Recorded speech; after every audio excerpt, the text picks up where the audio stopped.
Okay? Girl next door is battered child. His parents are strict, do not allow her to be with her peers. In passing, you mentioned the girl situation. But the parent wanted you not to intrude. What will you do? Anong gagawin mo? Alam niyo ba yung technique dito? Meron kasi yung ladder. Meron yung ladder. Usually talaga, ang dapat mo talagang i-deal yung client o yung biktima. So, kung tinanong ka, what will you do? Ang tamang sagot ka agad dyan, no? Arrange the counseling seminar with the parents. Refer the girl to the child welfare agency. Be friend with the family. So, dapat yung mga action mo dyan, yung magsusolve sa either sa problema diretsyon ng client or yung both. Ito kasing A, ito yung pinaka-the best na makasolve siya sa problema ng pamilya. Be friend with the family. Wala ka ng time to be friend. Baka mabugbog po yung bata. Refer the child to a child welfare agency. So dito, nakita natin na posibleng yung agency nyo, hindi child welfare yung focus. So, kaya may refer the child. Kaso lang, huwag mo munang i-refer kung wala ka pang nagawa. Kung may magagawa ka naman dito, gawin mo na. Kaya itong A, ito yung the best na gawin. Gawa ka muna. No? Kung magagawa ka naman siya. No? Hindi naman na, ay hindi ka ni bata na agency. Pero family agency kayo. Ang easy lang naman ng counseling seminar with the parents. No? Hindi naman siya mahirap. Unless kung tamad ka na worker.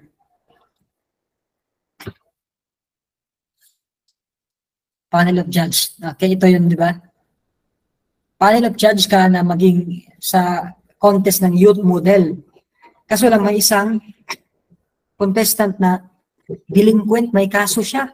Just currently. And then yung konsepto ng pagiging youth leader ay integrity. Pero may kaso ka. Anong gagawin mo dyan? Sabihin mo sa mga tao na magiging model ako. So ano yung gagawin mo daw? So talk with the contestant. Tanungin mo yung contestant. Okay? Hindi inform with the group, hindi A. Huwag mong ipahiya yung kliyente. Please, no? Unethical yan. Remain silent. Hindi po pwede yung remain silent. Kasi culture of silence po yan eh. Talk to the contestant, no? Privately. Okay? Hindi mo pwede i-compromise.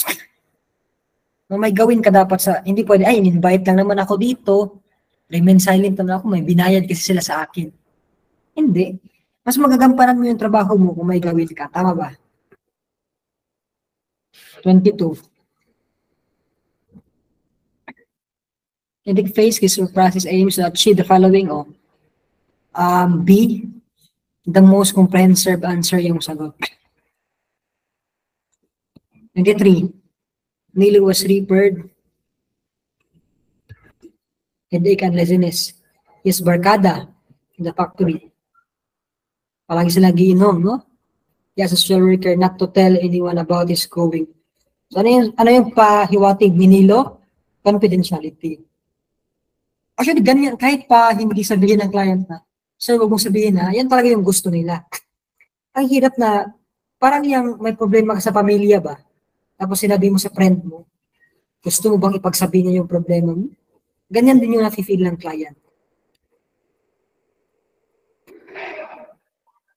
O dito din confidentiality din. Okay?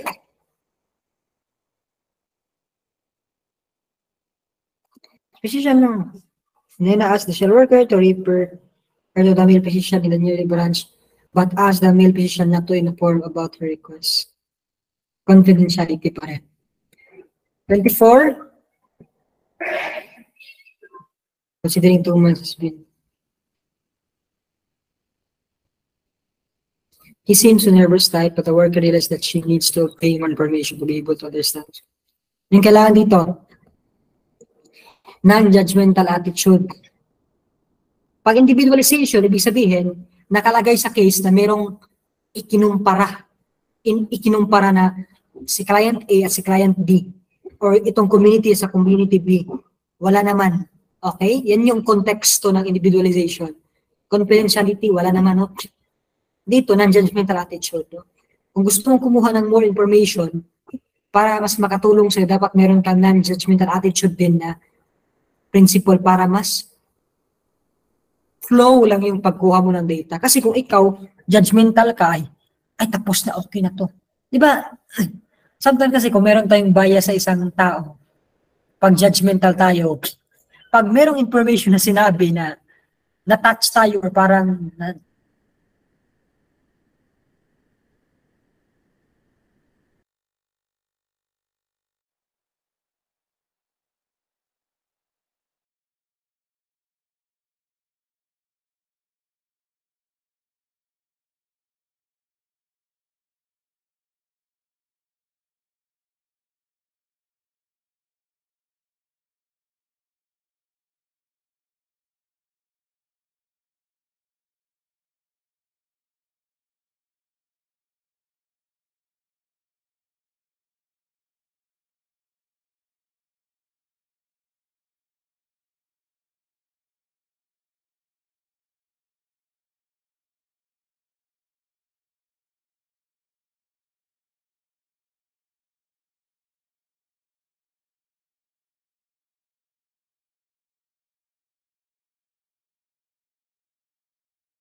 hello.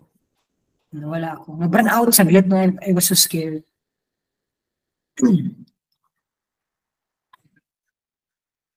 Balik tayo.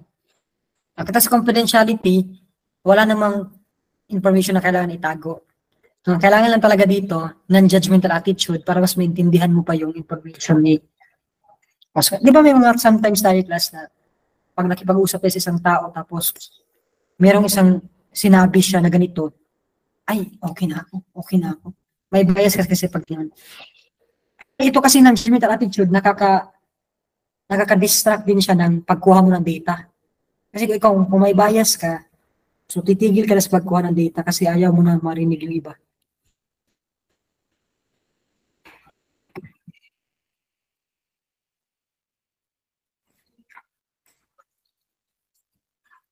So dito, gusto ni Mila na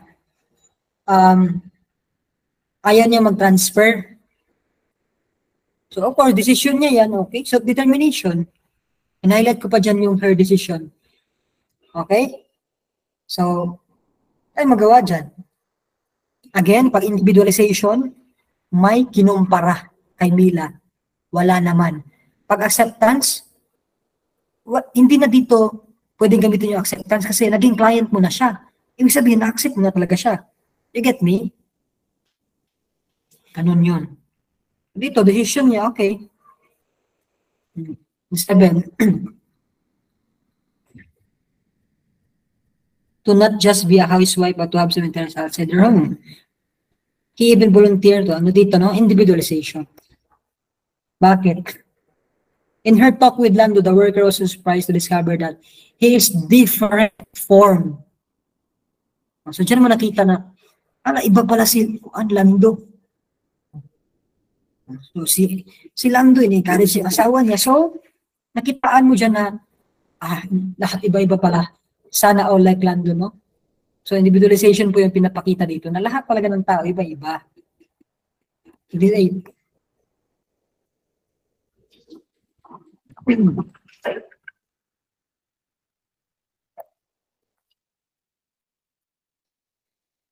Age couples yun. Applied for employment in Manila. Rigorous skill training. Ano yun dito? So, male daw, nakapagtapos siya ng skills training, pwede siya makapagtrabaho sa Manila na may malaking salary, kaso lang, may sakit or matanda na yung parents niya. They are both frail and as a gratitude, ganun tayo mga Pinoy ano yung gagawin mo? Kasi I was so confused with this. Naguluhan din ako, ano ba talaga?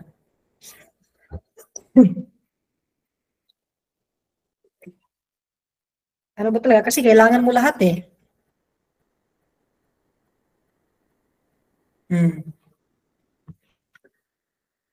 I choose the answer B. Either of the trick. No? Pwede sa lahat. Ito yung mga cases class na guluhan ka. Na pwede naman lahat yung maging sagot. Makakabuti naman sa pamilya ko kasi kung may trabaho na ako, pwede ko sila ipapunta sa institution. Magbayad na lang ako, magbibisita na ako doon. No? So either of the three yung sagot. Para sa all of the above lang doon. But then it's another way of saying it.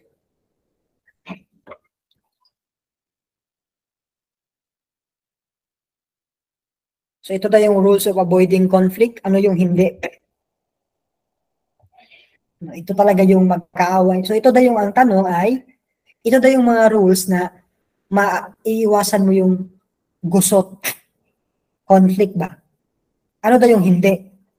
So hanapin mo lang yung negative. Give your best service, okay yan, no? Maiwasan yung conflict dyan. Be respectful. Ano? Never practice prejudice. Huwag kang mag-judge. Attempt to change client's values. Ganyan, no? Sumbagay mo sa yung client, ana. No? Magsuntukan ka ng client mo dyan kasi mag-aaway talaga kayo dyan pag tinatry mo na yung values mo. No? Ganyan, no? Well, one of our way of teaching them is to change their values. Pero not in a way to, ganito no? People care you, your actions, when they say that you are caring them. Ganyan. Tumulong ka muna sa kanila. Serve them. Clients receiving service always has the right to consent to service. In making a decision, the client must be informed to make wise decisions. So, informed consent. When the client is informed consent, it's called, halata naman, no? Informed consent. 31, contains items that should be addressed when relevant to client services.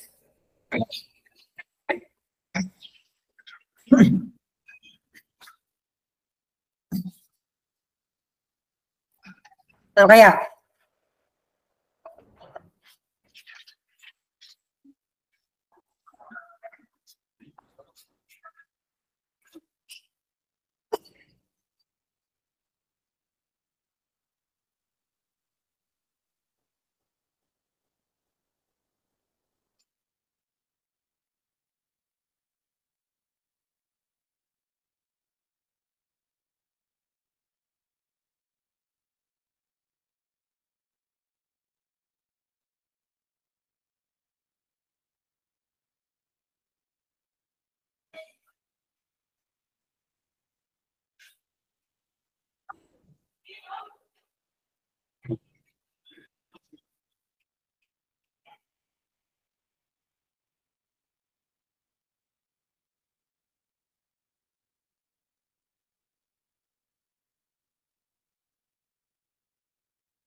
Which of the following relevant to client services? The client has the right to be informed about. Kumbaga ano yung pagkakasunod-sunod, right? Side effects. Yes. Any risk that might occur. Client, no? So, basta yung number 1, 2, 3, 4 yung pagka-follow-follow. So, of course, side effects talaga. The rest ay hindi sagot kasi kulang-kulang. Kailangan lahat yan, no? So, first, side effects, kung gagawin yung treatment. And next, ano yung risk kung hindi gagawin yung treatment? Dapat kompleto yan.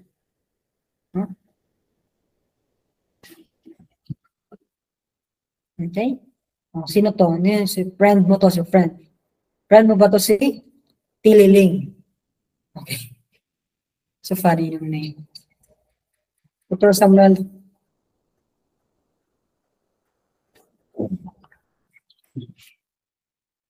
Ito no, si Tililing, pasyente siya na Samuel sa ospital. Okay, psychologist was told by Tililing of his intention to ill Sarah. No? So gusto niya daw saktan si Sarah.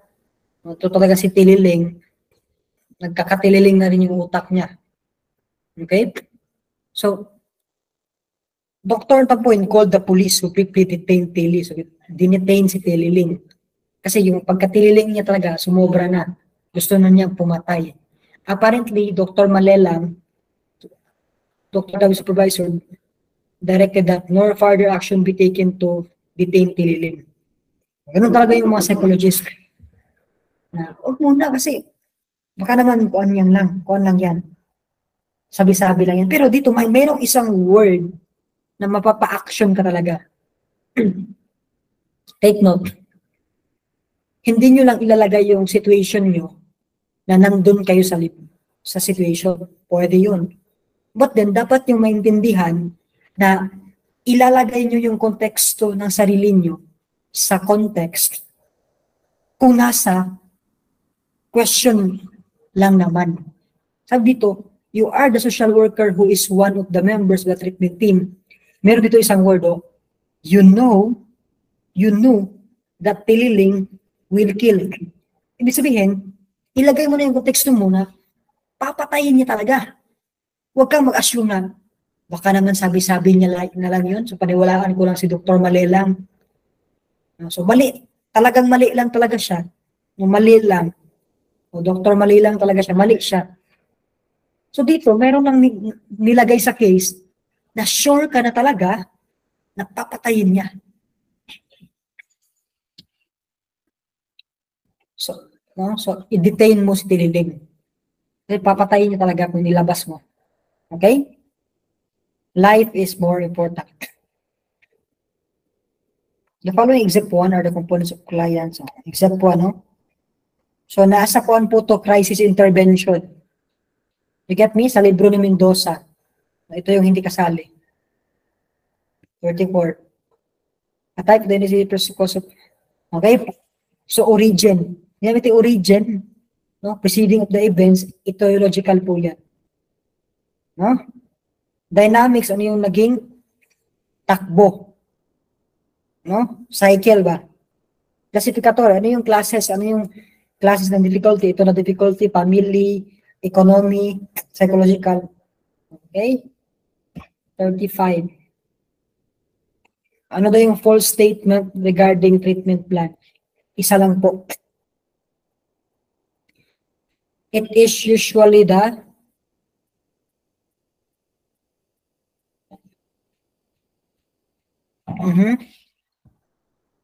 ito yung mali. Social treatment. Sabi dito, it's actually the social treatment. Hindi po. Treatment plan, plano pa lang yan. Hindi siya yung actual social treatment. No, it's not that. Okay? Yung BCD, guide siya, yes. Goal siya, yes. Basis siya, yes. But hindi po siya yung actual na treatment talaga. Plano pa lang. Yung case ni Islam. I guess alam niyo yung case ni Islam, no? Diretso na tayo. Dinalawa ko na ng kasi ang liliit baka kung iisa ko ang liliit.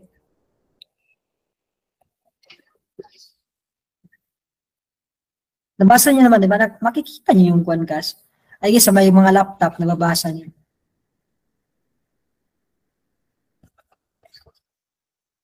Sa cellphone, maliit lang ang cellphone eh. Tayo ko yung cellphone ko. Kaya naman, no? But then I recommend na sa pre-recorded natin, i-post nyo lang, ha?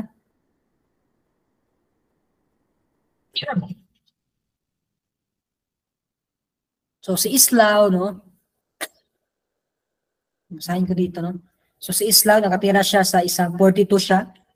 No, meron siya asawa, si Wency, their daughters are admitted to child caring kasi napapabayaan nila. Ito pa lang si Islaw daw, no? meron siyang mental illness. No? So, kahit 42 years old siya, parang 12 years old siya. Nag-worse pa siya nung naging 18 years old siya, no? And then, pinakasalan daw siya ni Wency, no? Nagpakasal sila nang may retardation si Islaw. Diyan din masasabi na, later, Wency has not a good mother, hindi siya mabuti na, no? So, hindi pababayaan yung mga bata. Hindi rin siya nagpo-provide ng good guidance, kaya napariwara yung mga bata. No? So, itong kasong to, dumaan to sa agency nyo. Yung mga bata napunta sa supervised custody. After 6 months, na-institutionalize yung mga bata for their best interest. No? Doon na talaga sila sa agency. The children are staying and studying in the institution, but the eldest, hindi masyadong ganun yung performance. Palaging nag-lockout siya. Wency does not heed her social worker counseling, so hindi rin pumupunta si Wency sa counseling. Islaw's work messenger, so may trabaho si Islaw. Wency has not been a good, caring wife. Hindi niya sinicheck yung kalagayan ni Islaw sa pag-inom ng medicine, sa pagkain ng tama. So, kinokontrol niya si Islaw through sex. Thus, the house helpers, the mother, nakikita si Islaw na nagmamasturbate. All such happenings hurt Islaw's sister who perceived them as current mental deterioration, such deterioration by expression in his physical deterioration. He also burst out with all the emotions when intrigued by his wife, Wency. Nagalit siya kay Wency. One time when she tried to sell the cement, no? Kasi binibenta niya yung mga ari-arian. Pero hindi natuloy. So, now Islaw's sisters came to your for your professional intervention. Ano yung gagawin mo? May mga tanong tayo dito. What would be your immediate advice to Islaw's sister? Ano? All of the above. Mag-file ka na adoption sa mga bata. Neglect eh. Kasi problematic man yung si Islaw. Paano na siya magagamot? No? Yung mother niya rin, problematic din. So there is a neglect there. They should file a petition for legal guardianship, no? Yes. They can file a motion to have marriage to Islaw declared null and void. Di ba hindi pwede ikasal? Di ba meron yan sa EO 209, di ba? Na these are magiging void yung marriage kung ang dami yun eh. Ang dami doon, no? Nandun yung sa family code, ha? Isa na dyan yung merong mental health issue yung isa. Sabi pa nga sa batas is psychological incapacity. Okay? Si Islaw, belong po siya dyan. Kasi sinabi naman sa case talaga na 42 years old siya, pero yung pag-iisip niya para parang minor de edad. Lahat po pwede mo i-apply dyan. Advice pa lang naman. Okay? Hindi naman sinabi dyan ano yung gagawin mo. Advice pa lang naman. So, i-advise mo na lahat. Pero kung tatanungin ka, ano yung pinaka-immediate na gawin, yung gawin na talaga, pwede yung maging A and B. Either, for me, B muna. It still depends on the case. But unahin mo na yung bata kasi yung mga bata talaga yung pinaka-naapektuhan. Okay? Matanda naman yung sila Wency. Later mo natirahin yung mga problema nila sa relationship nila. And actually, kung maglalagay ako dito class, sino yung pinaka-priorities? Ito yun, no? This is the words of the social worker, ha? So, kung ako yung gagawa ng case, ng tulong, yung priority ko talaga dyan ay yung bata first. Yung kalagayan ng mga bata.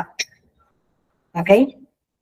Kasi baka hindi naman sila forevermore sa mga agency na yun, sa mga bahay, sa mga shelter. So, kailangan na talaga sila ng pamilya mag-aalaga sa kanila.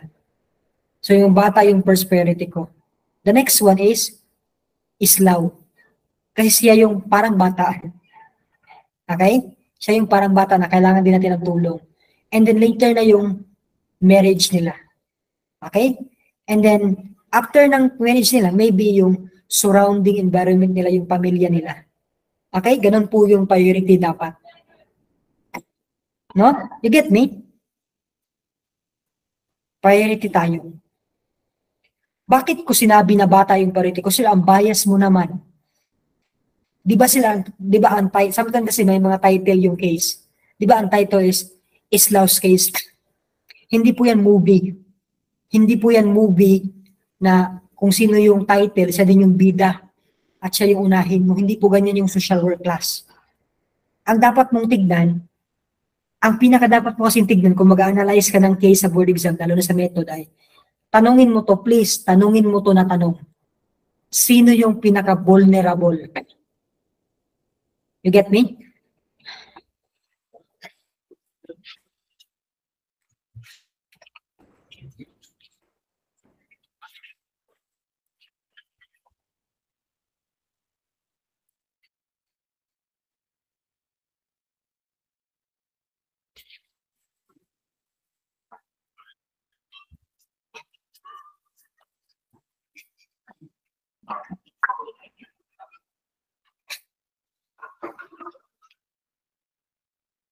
Hello. Hello.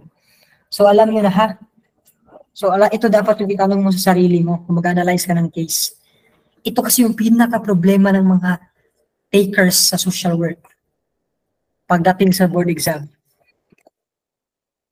Parang hindi mo alam sino yung ipaparitize mo.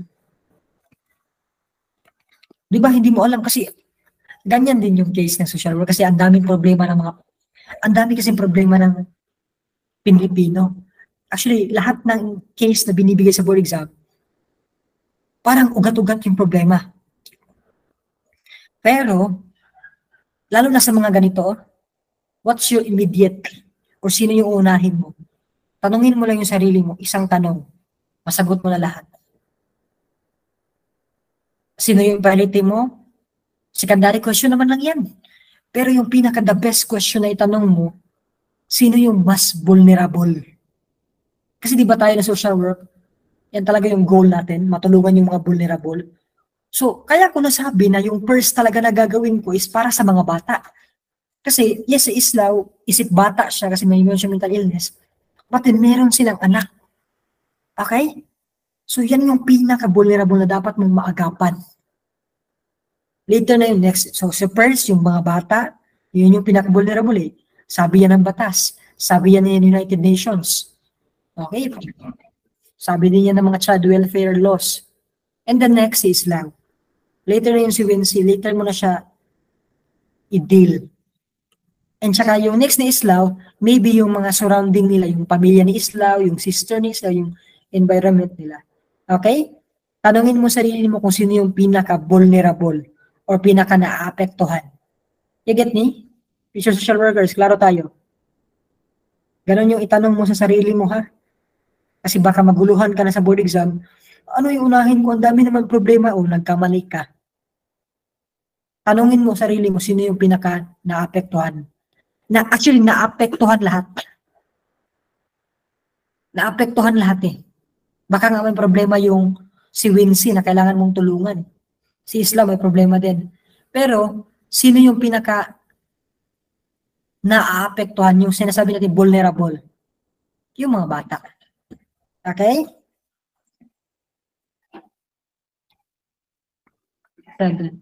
Once the family court appoints the infant sister's legal guardian, okay?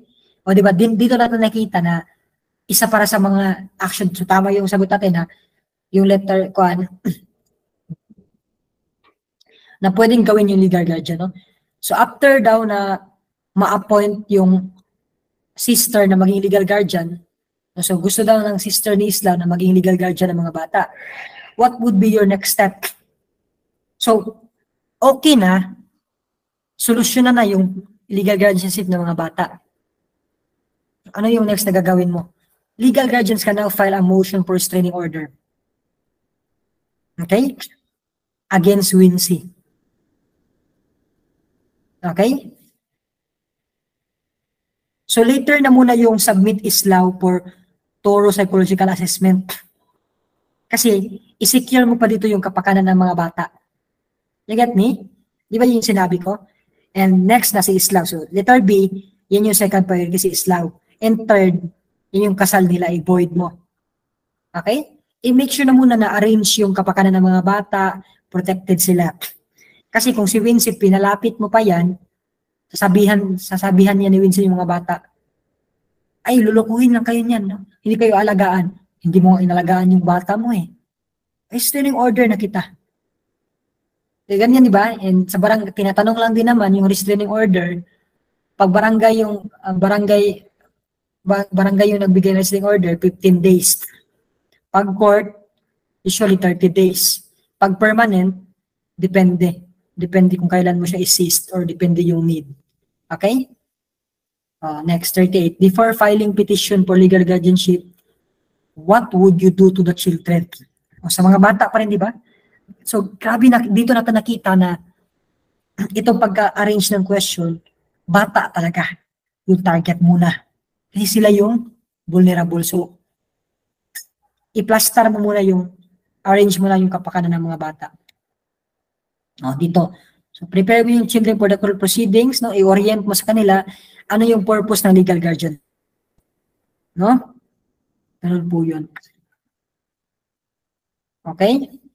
Hindi naman sabihin na legal guardianship, hindi na sila anak ni Wincy at ni Islao, no? O hindi na sila palalapitin. So, pwede na makakalapit na sila kung masist na yung restraining order pag okay na sila. No? Legal guardianship para mas may mag-alaga lang sa kanila. So, paintindi sa mga bata kung ano yung purpose. Hindi naman ibig sabihin niya na itatakwil mo na sila na mga ina't ama mo. Hindi, no? Ito talaga yung nakakabuti sa kanila. Mayroon lang gustong tumulong sa inyo. Okay? Ganun, kaya mo na yan, no? I-brief mo yung mga bata sa mga ganyang mga orientation. Islaw and Winnie's marriage, no? So, dito na tayo sa marriage. Okay? Why? Islaw. So, bakit daw magiging void yung marriage nila? Wincy's minor age. Hindi naman minor si Wincy. Wincy's manipulation. Pwedeng maging manipulation ni Wincy, pero ang hirap niya i-prove. Ang isagot mo lang kung ano yung nasa case. Wala naman ako ebidensya kung nagmamanipulate talaga si Wincy. So, ang nasa case lang naman is, sabi kasi ng batas, family code, there are things that void the marriage. Naging mentally retarded or mental age ni Islaw. Yan lang. So, dito, may backup ako na ito yung sagot. What would you do upon review of the case? All of the above pa rin. Sorry, so ito pala number 40 class. Hindi na siya kasali sa Islaw case. Okay, separate to na kuan. Na choice. Na question. Okay? Doon lang, sa 39 lang natapos yung case ni Islaw. Okay, at doon tayo nagtatapos. So, dito naman, no? What would you do since the case records review the report? So, for yung case review, ito yung gagawin mo, no? I-update mo lahat ng records, lahat ng case study. Actually, kailangan talaga i-update yung records. Hindi porket nag-case study ka class and the assessment part, hindi mo siya na-update. Sometimes, for yung result, kasi hindi updated yung papers. Kasi yan yung basis eh. Okay? 42. Bumalik na naman tayo kay Islaw. Okay? To determine which of the following examination has to be done. Psychological and psychiatric assessment. Okay? Occupation assessment. Hindi. No? What program do you recommend to Islaw? Vocational rehabilitation. Psychodrama, yan yung dinadrama mo yung, usually itong psychodrama, if I'm not mistaken, nangyayari ito sa mga merong psychological disorder. For example, the rape. So, may psychodrama sila para ma-deal yung part na yun. Ganun. What program will you recommend for the domestic helpers of Islaw's mother? Ano yun? Letter D pa rin.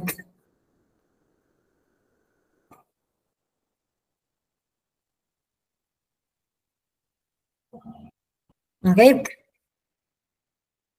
Orientation of maids, houseboy, and security guards on the dynamic of Islam. Okay?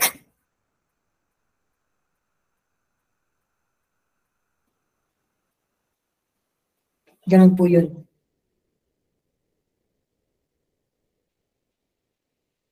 A training for caregiver, for domestic helper. Hindi, domestic helper na nga sila, iti-train mo pa. So, i-train mo sila, paano makakatulong sila kay Islaw na in connection sa trabaho nila.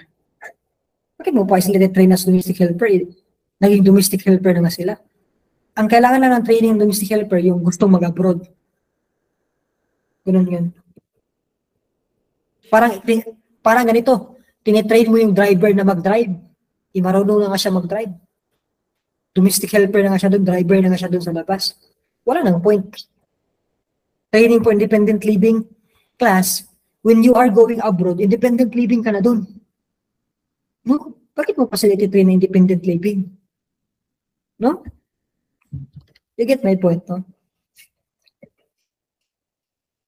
Ano yung recommend mo kang ano naman yung i-recommend mo kang Islaw sister and mother? No? A. Organize themselves into family council. No? Magkaisa kayo para sa kalagayan ni Islaw at saka sa mga bata. Hindi pwede C. Ay, hayaan mo yung social worker, bahala na siya. Pag C yung sinagot mo, bagsak ka kaagad. Kasi binayolate mo dyan yung principle of participation. Para kang gumib up sa principle of participation. So dito, ina-apply mo talaga lahat ng principle. Advice mo naman to be secretive. Hindi. So, to be secretive, hindi ka rin matutulungan kasi sikreto-sikreto pa pala dyan. Alam mo yung purpose bakit may confidentiality? Kasi sinasabi mo talaga dapat yung mga information na kahit mga masiselan. Okay? Hindi ka pwede maging secretive. How would you deal with Wincy? Di ba? Gabi si Wincy, no?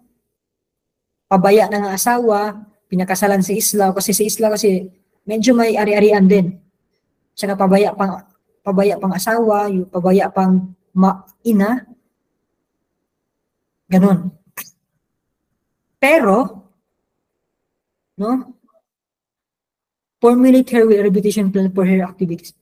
Kailangan mo pa rin tulungan si Wincy. Take note, part mo pa rin si Wincy sa client mo. Hindi pwede na ipakulong natin si Wincy, walang kwenta. Hindi pwedeng ganyan. Take note, no? Acceptance pa rin tayo. Okay? List down all her successes as well. Ano yan, no? So, i-list down mo yung niya, achievement. Para saan pa? Para papurit pagsamba para sa kanya? Huwag ka nang gumawa ng mga let her formulate her own. Ikaw, nagalit ka tuloy ka, Wincy. So, B, hindi maging sagot. Monitor all failures. Grabe naman. Judgmental attitude ka dyan, no? Lahat. Tinitignan mo na lang yung pagkapalpa ka ni Wincy. So, take note, class. Si Wincy, kliyente mo siya. Klaro ba yan, class? Siguro baka pagbasa niyo sa case ni Wincy. Ano ba ito si Wincy? Parang siya yung punot dulo ng problema. Pero, kliyente mo pa rin siya, tutulungan mo pa rin siya. Okay? How would you work with the eldest son? Monitor her weekly. Okay? Monitor mo siya. Grabe yung social worker, no? Lahat kliyente mo. Kung mag-social worker pa kayo, tanongin ko kayo, mag-social worker pa kayo, lahat na pinaproblema mo, paano na yung mga personal problems mo dyan?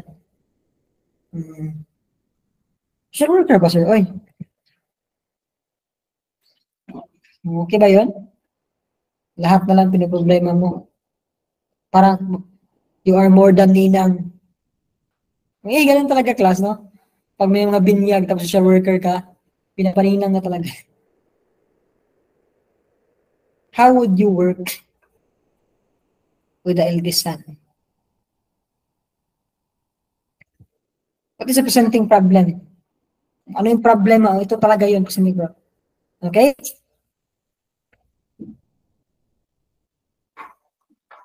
C. Lahat na presenting problem.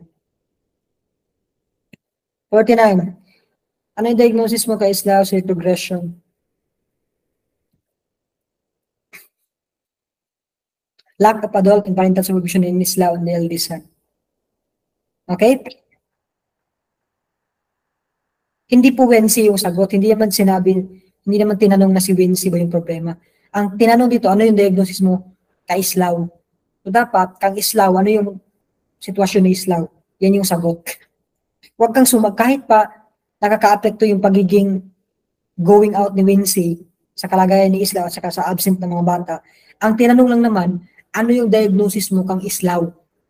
So, C yung sagot. You get me? Huwag ka nang lumayo pa sa kuan. Tanong.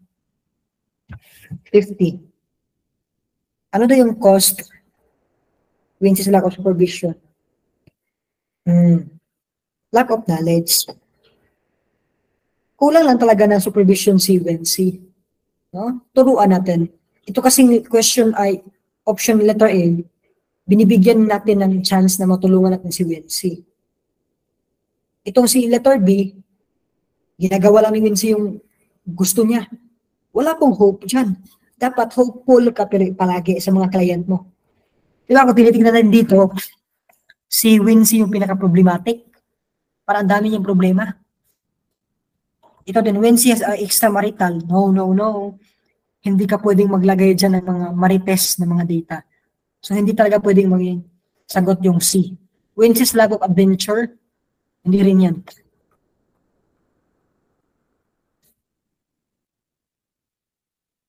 Salamat po. 51. What would be the result of the court order? Termination of Wincy's parental rights. Okay? So, pag may court order na pag-file ng legal guardianship, adoption, kasi may neglect na nangyari eh. Yan